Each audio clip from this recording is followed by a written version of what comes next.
Well, it goes back to the beginning of the formation of the personal computer industry, which that sounds like a long time ago.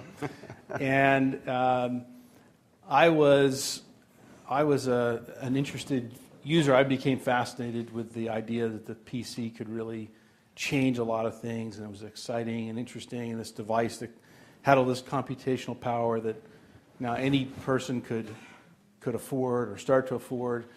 That was just really interesting to me. And as a user, as a customer, I was sort of disenchanted with the experience, in the computer store, and saw that the way the computers were being sold and the way the technology found its way from the lab all the way to the customer, it just took an enormous amount of time. It was very, very expensive. And so I thought, hey, what if you sold the product directly to the customer? And so that's what I did. As we went from a company with 300 million to 3 billion to 30 billion, to 60 billion, we had to put processes in place for sure to deal with just the complexity of what we were trying to accomplish. And so, we learned from other companies, and we hired folks from other companies.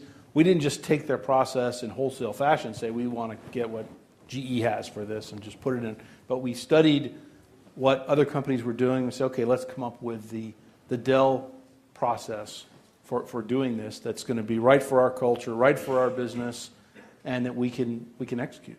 But we are a very analytically driven business. It's also a business that happens in real time. We're selling every day to hundreds of thousands of customers, and so it is an execution kind of business. And if you're not paying attention to that, the business doesn't succeed.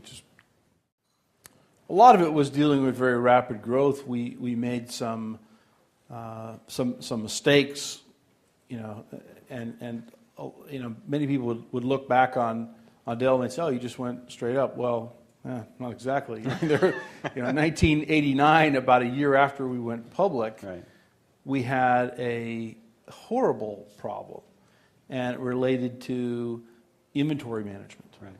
And specifically, our industry is constantly transitioning from one technology to another, and we sort of screwed up one of the transitions.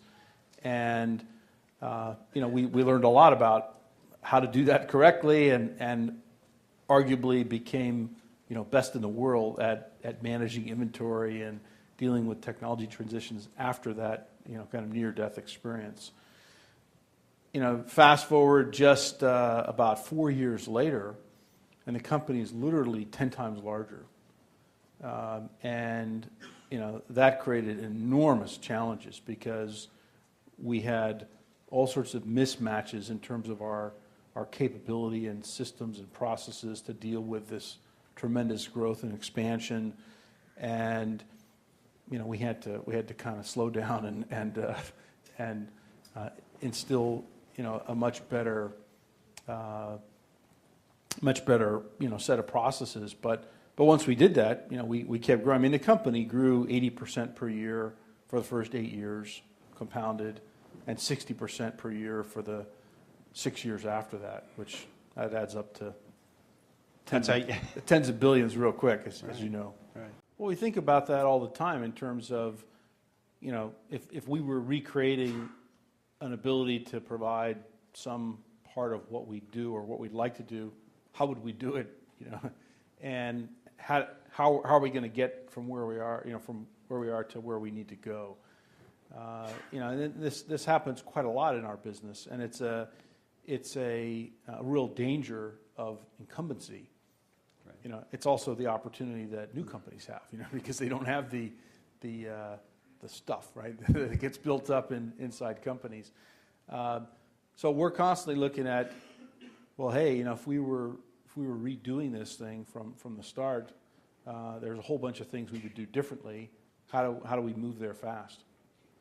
You have to. So you sort of have a zero-based budgeting model of sort of, if we were a startup, what would we do? How would we organize to deliver value to the customers?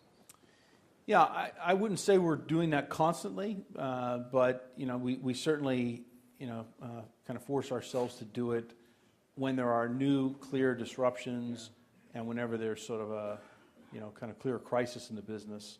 It's a great chance to do that.